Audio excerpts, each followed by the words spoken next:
Queridos irmãos, hoje nós vamos conversar um pouquinho sobre o capítulo 17 do Evangelho segundo o Espiritismo, que é o capítulo Sejam Perfeitos. Nós vamos conversar um pouquinho sobre o item 4, os bons espíritos, e vamos também conversar sobre a nossa reforma íntima. Vamos ler o início do capítulo. O Espiritismo, bem compreendido e bem vivenciado, leva o homem a possuir as qualidades descritas para o homem de bem. Essas qualidades caracterizam o verdadeiro espírita, assim como o verdadeiro cristão, pois tanto um quanto o outro são a mesma coisa. O Espiritismo não cria uma nova moral, ele apenas facilita os homens a compreensão e a prática moral de Cristo. Oferece uma fé sólida e traz o esclarecimento para aqueles que duvidam ou vacilam. Queridos irmãos, muitas são as razões por que as pessoas buscam o Espiritismo e os centros espíritas.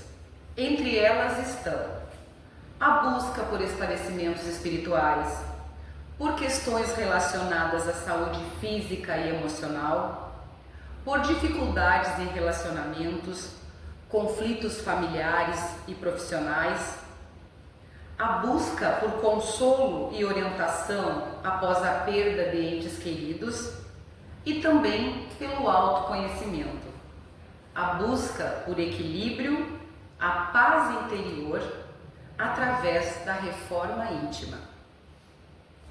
Reconhece-se o verdadeiro espírita pela sua transformação moral e pelos esforços que faz para domar suas más inclinações. É o que Allan Kardec nos diz no Evangelho, destacando a importância da caridade, do amor ao próximo, do perdão e de outras virtudes, nos mostrando como colocá-las em prática no nosso dia a dia. O Evangelho segundo o Espiritismo é um guia para a nossa reforma íntima, porque nos traz a interpretação e a aplicação dos ensinamentos de Jesus, com foco na moral cristã e ética. Segundo Vanderlei Oliveira, em seu livro Reforma Íntima Sem Martírio, a reforma íntima para o espírita é um processo contínuo de autoconhecimento e transformação moral. É a habilidade de lidar com características da nossa personalidade, melhorando e identificando nossos defeitos e nossas imperfeições, nosso caráter, nosso temperamento, nossos valores, vícios, hábitos e desejos. Reforma íntima nada mais é que dar nova direção aos valores que já possuímos e corrigir deficiências cujas as raízes muitas vezes ignoramos ou não temos motivação para mudar. Reforma íntima é a aquisição de consciência de si para aprender a ser, a existir, a se realizar como criatura rica de sentimentos e plena de utilidade perante a vida. Reforma íntima não é ser contra nós, não é reprimir, e sim educar. Não é exterminar o mal entre nós, e sim fortalecer o bem que está adormecido na nossa consciência. Assim, a reforma íntima exige otimismo e fé para alcançar seus objetivos e só será concretizada através de uma relação de confiança conosco mesmo. Reforma íntima quer dizer a mudança que fazemos por dentro e jamais, em caso algum, ela se dá repentinamente. A busca por virtudes como a caridade, a humildade e a paciência é um trabalho interno, conosco mesmo, que visa o aprimoramento do ser como um todo, buscando a felicidade e o progresso espiritual. Quem busca o aprimoramento de si mesmo tem como primeiro desafio o encontro consigo, tomar consciência de si mesmo, o autoconhecimento de suas emoções, o não julgamento e autoavaliação constantes. A mudança para melhor não implica em destruir o que fomos, mas dar nova direção e maior aproveitamento a tudo que conquistamos, inclusive os nossos erros. Não eliminamos nada do que fomos um dia, apenas transformamos para melhor. Aceitemos as nossas imperfeições e vamos nos dedicar com sinceridade e equilíbrio ao processo de nos renovarmos. Se não tivermos coragem para o enfrentamento interior, não faremos muito progresso na arte de descobrir nossas mazelas e mesmo nossas qualidades. Temos que admitir o que sentimos, sem medos e desculpas, de defesa, mas com muita responsabilidade. Na reforma íntima, sentimos o que somos e vivemos essa realidade com harmonia, ainda que cause muitos desconfortos. É o processo de educação progressiva que nos dará a certeza de que algo estamos realizando em favor do nosso crescimento espiritual, dando continuidade aos projetos de renovação que idealizamos. Os obstáculos serão muitos. Temos que ter coragem e otimismo, indispensáveis para vencer um desafio após o outro. A ausência de ideias claras sobre nós próprios constitui um peso a ser superado, porque todos sofremos para crescer. É necessário um intenso trabalho de autoaceitação, para não sentirmos a culpa, a autopunição e a baixa autoestima. Nosso processo de transformação interior e de renovação espiritual acontece aos poucos e exige devoção. Não é um serviço para finais de semana, durante nossa presença nas tarefas do bem, mas um serviço continuado, a cada instante da nossa vida. Onde estivermos, somente assumindo com muita seriedade esse desafio, o levaremos adiante, cultivando os hábitos de bons pensamentos, meditação, no conhecimento de nós mesmos, com boas leituras, conversas e diversões sadias e ações sociais, sempre vigilantes, com a mente aberta, ativa, buscando o melhor de si mesmo em todas as circunstâncias da nossa vida, aproveitando as oportunidades de aprendizado e crescimento que cada situação oferece. A busca da reforma íntima deve ser acompanhada de conexão com o plano espiritual, buscando orientação e força para superarmos os desafios. O Espiritismo é muito importante no alcance desse objetivo. O seu conteúdo moral é o caminho para quem deseja assumir o compromisso da sua transformação pessoal, com segurança e equilíbrio. Ser espírita é ser melhor hoje do que ontem. É buscar amanhã ser melhor do que hoje. É errar menos e acertar mais. É esforçar-se pelo domínio das más inclinações e transformar-se moralmente, conforme nos disse Allan Kardec no Livro dos Espíritos. Eu vou ler para vocês a pergunta 918. Kardec pergunta aos espíritos: por que sinais se pode reconhecer no homem o progresso real que deve elevar o seu espírito na hierarquia espírita? Os espíritos respondem: o espírito encarnado comprova a sua evolução quando todos os atos de sua vida estão em conformidade com a lei de Deus e quando compreende, por antecipação, a vida espiritual. Kardec nos faz um comentário complementando essa resposta.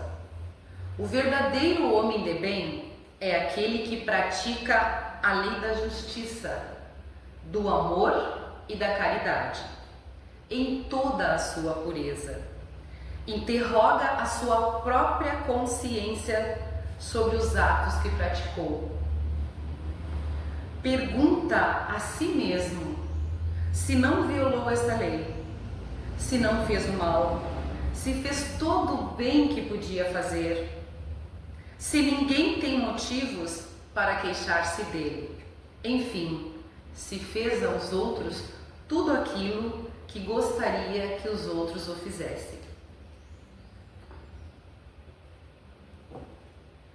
Segundo Haroldo Dutra, no livro Despertar, o segredo da reforma íntima, o conjunto dos ensinamentos espíritas é um roteiro completo para todos os perfis de necessidades no aperfeiçoamento da humanidade. Nós, espíritos imortais, trazemos os genes da divindade. Deus está em todos nós, tanto quanto nós estamos em Deus. Dentro de nós estão as sementes divinas que irão desabrochar e frutificar. Sem essa percepção, todo o trabalho daquele que pretende realizar sua reforma íntima, sem a certeza de que Deus está conosco e que nós estamos com Deus, esse trabalho é triste e desalentado. A seara de Jesus não é para se ganhar de cabeça baixa, é lugar para se caminhar com bom senso, disciplina, com cuidado, mas com alegria, fé e esperança. A maneira de Deus extirpar o mal do mundo e de nós mesmos é através do tempo, vivendo, sofrendo, experimentando, amadurecendo. Com tudo isso, nós vamos nos reformando interiormente. E para quem deseja realizar esse processo de autoconhecimento e de reforma íntima, deve ter consigo um guia, um modelo, Jesus. Para examinar se nossas características precisam ser corrigidas, nós precisamos de um modelo. O Espiritismo nos apresenta esse modelo, Jesus. Não apenas como um líder religioso, não apenas como uma cruz para ser grudada na parede. O Espiritismo nos apresenta Jesus como um modelo, um guia a ser seguido. Na doutrina espírita, estamos ligados pelo pensamento, pois nos momentos mais desafiadores da nossa vida, ouviremos dentro de nós, nos gritando nos momentos mais decisivos da nossa existência, quando estiver que decidir de que lado vamos, uma força interior. Essa força vai nos orientar e mesmo nos momentos que não pudermos contar com a compreensão, nem mesmo dos que amamos, sentiremos uma força a nos guiar. Essa força é Cristo, nos guiando através do pensamento. Vanderlei também nos coloca no livro Reforma Íntima que não é necessário estar perfeito para começar a trabalhar por nós mesmos. O importante é o esforço diário, dia a dia, procurando superar o orgulho, o egoísmo, desenvolvendo a capacidade de colocar os interesses do próximo acima dos nossos. pois o orgulho é um manto escuro que tecemos com o fio do egoísmo, com o qual procuramos nos proteger da inferioridade que resistimos em aceitar em nós mesmos. A reforma íntima nos pede fé, uma fé raciocinada, fortalecida pela compreensão do que nos cerca, uma conquista somente possível através da renovação, do entendimento e da forma de sentirmos a vida. É conquista individual, construção íntima, pessoal, intransferível. Ninguém pode fazer por nós. Nós, conosco mesmo.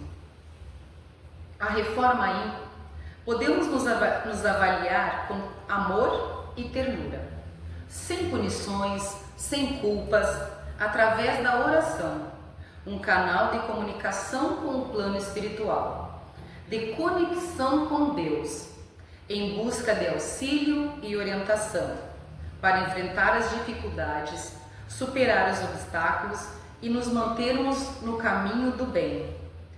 É o auxílio necessário para o nosso fortalecimento moral. Dever, vigilância e oração são roteiros seguros que nos permitem talhar o homem novo. Não esquecendo que a severidade da disciplina com nossas imperfeições é a alegria que devemos cultivar quando os nossos pequenos triunfos com os nossos pequenos triunfos e as nossas qualidades. Nos momentos de decepção, busquemos o trabalho, a oração, seguindo na luta pessoal.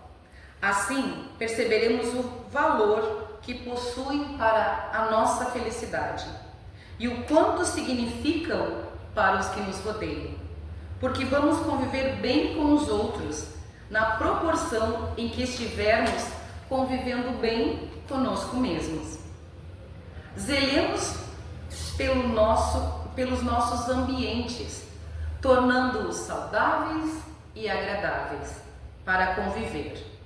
Otimismo, vibrações positivas, tolerância, cativar os laços, o hábito contínuo da oração, sorrir, expressar alegria e humor contagiantes, dar pouca ou nenhuma importância aos reclames e pessimismos dos outros, guardar a certeza de que ninguém pode nos prejudicar além de nós mesmos. Querer o bem alheio são essas algumas medidas que eliminarão problemas dos quais podemos nos ver livres, desde que realmente desejamos. O treino da empatia, o aprendizado de saber ouvir, o cultivo do respeito à vida alheia, a cautela no uso das palavras dirigidas ao próximo, a sensibilidade para com os dramas humanos. As atitudes de solidariedade são o começo da nossa reforma íntima. O que importa a todos nós é o constante trabalho interior, ter mais devoção, auxiliar as vicissitudes da vida com resignação e paciência, fazendo o melhor que pudermos a cada dia, em busca de recuperação pessoal, otimismo diante aos reveses da vida, confiança e boa convivência com os amigos, serviço de amor ao próximo, fé no futuro e humildade, aprendendo a criar um elo entre o que sentimos e a voz de Deus em nosso íntimo. Para isso é necessário um sentimento, o amor. Sem amor não haverá transformação para melhor. O auto-amor é a base para a mudança pessoal. Somente amando-nos venceremos as nossas imperfeições de cada dia. Sejamos nós mesmos e não nos sentimos menores por isso. Enfim, a fé em Jesus nos oferece a oportunidade de transformação e renovação, das imperfeições ou das dificuldades que enfrentamos. Não importa de onde você veio, a situação difícil em que se encontra, as imperfeições que ainda carrega, porque o ponto de partida não é o que vai definir o seu ponto de chegada, seu destino final, mas sim o caminho que escolher para seguir, pois Deus não espera que você se torne perfeito para fazer o que tem que fazer, porque Ele sabe que fazendo o que tem que fazer, que você se tornará perfeito. Que assim seja.